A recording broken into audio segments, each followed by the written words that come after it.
Shalom, kembali kita akan mendengarkan renungan pada pagi ini. Mari kita tunduk kepala dan kita berdoa. Terima kasih Bapa di sorga, dengan semua berkat-Mu kami bersyukur Engkau masih menyertai kami, dan Roh Kudus Tuhan boleh bersama-sama dengan hamba-Mu supaya boleh menyampaikan kebenaran firman Tuhan. Ampun dosa kami, dalam nama Yesus Juru Selamat kami. Amin. Judul renungan kita pada pagi ini yaitu tertulis di dalam hati. Ayat tema terdapat di dalam Yeremia 31 ayat 33 dan 34. Tetapi beginilah perjanjian yang kuadakan dengan kaum Israel. Sesudah waktu itu demikianlah firman Tuhan, aku akan menaruh Tauratku dalam batin mereka dan menuliskannya dalam hati mereka. Maka aku akan menjadi Allah mereka dan mereka akan menjadi umatku. Dan tidak usah lagi orang mengajar sesamanya atau mengajar saudaranya dengan mengatakan kenalah Tuhan. Sebab mereka semua besar kecil akan mengenal aku, demikianlah firman Tuhan. Sebab aku akan mengampuni kesalahan mereka dan tidak lagi mengingat dosa mereka. Saudaraku yang kasih, pada saat Nabi Yeremia dia menulis bahwa ini adalah perjanjian baru yang Tuhan buat dengan kaum Israel.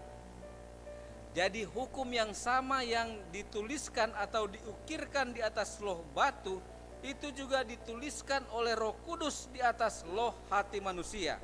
Oleh sebab itu, gantinya kita berusaha meneguhkan kebenaran kita sendiri, sebaliknya kita menyambut kebenaran Kristus. Darahnya telah menebus dosa-dosa kita, dan penurutannya atau penurutan Kristus telah diterima bagi kita. Kemudian hati kita yang sudah dibaharui oleh Roh Kudus akan menghasilkan buah-buah roh, yaitu kasih, sukacita, damai sejahtera, kesabaran, kemurahan, kebaikan, kesetiaan, kelemah lembutan, dan penguasaan diri. Melalui kasih karunia Kristus, maka kita akan hidup dalam penurutan kepada hukum Allah yang tertulis di dalam hati kita. Jadi setelah kita memiliki Roh Kudus, maka kita akan berjalan seperti Dia. Jadi hukum Tuhan, 10 hukum itu tetap berlaku. Jadi prinsipnya itu adalah kekal, dan itulah yang ditulis oleh jari Allah. Dulunya di perjanjian lama ditulis di atas atau di atas loh batu, tetapi di dalam perjanjian baru itu ditulis di dalam hati. Nah, saudaraku yang kekasih, ada dua bahaya terhadap anak-anak Allah, yang khususnya bagi mereka yang baru menerima Kristus. Jadi yang pertama yaitu mereka percaya bahwa dengan melihat bahwa pada pekerjaan mereka sendiri, dengan percaya dengan segala sesuatu yang mereka lakukan, mereka dapat menyesuaikan dirinya dengan kehendak Allah.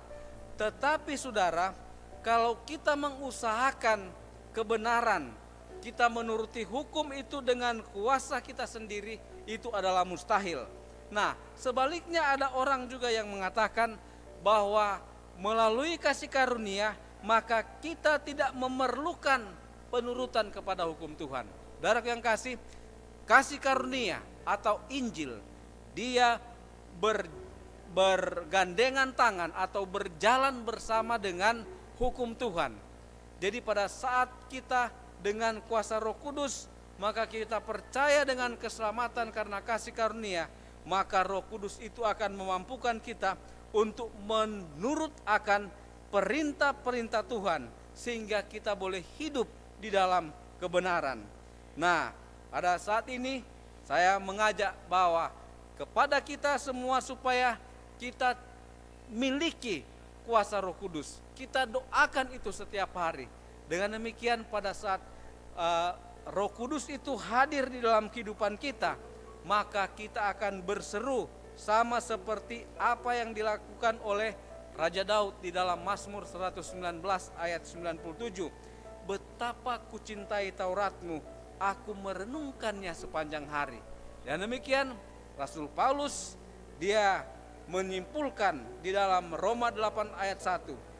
Demikian kebenaran hukum itu digenapi di dalam kita, sehingga tidak ada penghukuman bagi mereka yang berada dalam Kristus Yesus, karena kita berjalan selaras dengan hukum Tuhan. Kiranya Tuhan memberkati kita dalam nama Yesus. Amin.